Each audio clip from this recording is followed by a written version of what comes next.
Bonjour à tous et à toutes, je suis Kendrebego Ignace, étudiant en première année de licence de journalisme et de communication à l'Institut panafricain d'études et de recherche sur les médias, l'information et la communication. Qui est Ignace? Eh bien, Ignace est une personne simpliste, passionnée de journalisme et d'informatique.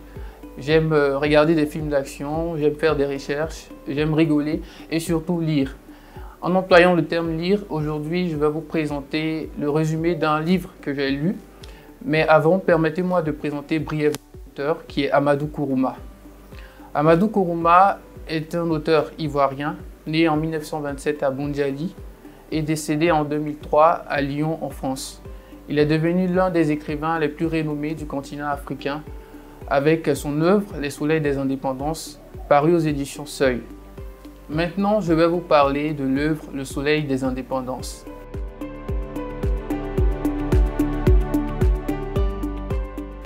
Le Soleil des Indépendances est une œuvre qui traite les conséquences de la colonisation et la quête de l'indépendance en Afrique. Il aborde plusieurs sujets tels que la corruption politique, les conflits de classe, la perte des valeurs traditionnelles et la difficulté de construire un pays après la colonisation. Il met en scène plusieurs personnages dont Fama, Salimata, Tiekoura, Lassina et bien d'autres personnages. Ce roman est un roman riche par son originalité littéraire et par son style particulier d'écriture liant la langue française et la langue malinké. Maintenant, entrons dans le vif du sujet. Fama, dernier et légitime descendant des princes Doumbouya du Orodougou, n'a pas été épargné par les indépendances malgré son statut.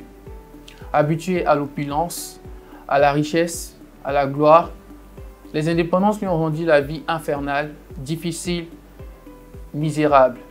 Alors Fama décida de partir vivre avec sa femme loin du pays de ses ancêtres, en animant des cérémonies de funérailles pour subvenir à ses besoins.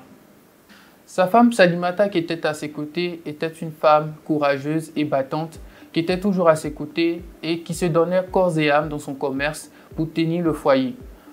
Malgré qu'elle soit stérile, elle était toujours là pour soutenir Fama. Autant que Salimata est une femme qui a été excisée et violée par le marabout Tiekoura. Et elle continue de vivre avec ses souvenirs qui ne lui ont pas la vie facile.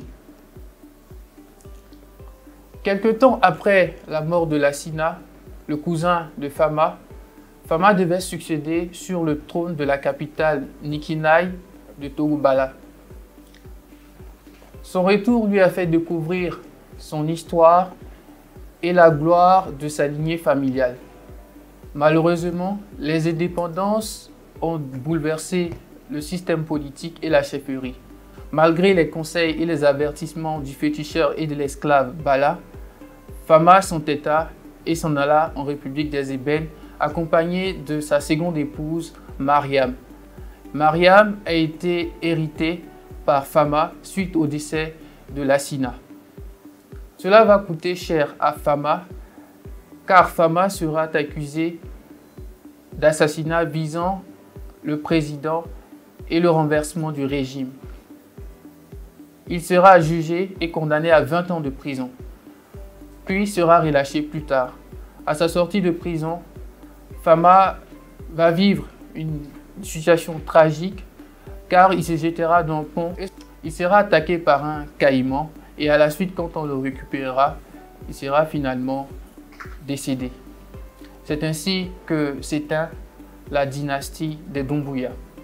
Ce roman m'a profondément touché. Ce que j'en retiens, c'est la représentation puissante et réaliste des conséquences de la colonisation et les luttes qui entravent le développement des nations africaines. La leçon que je peux retenir de ce roman, c'est que l'indépendance politique ne garantit pas automatiquement la liberté et le progrès d'un pays. Merci de m'avoir écouté et je vous invite à lire cette œuvre intéressante. Et si vous aussi, vous avez des livres que vous voulez résumer, vous pouvez contacter Denny Voice en contactant le numéro qui est tout juste en bas de votre écran. Je vous remercie.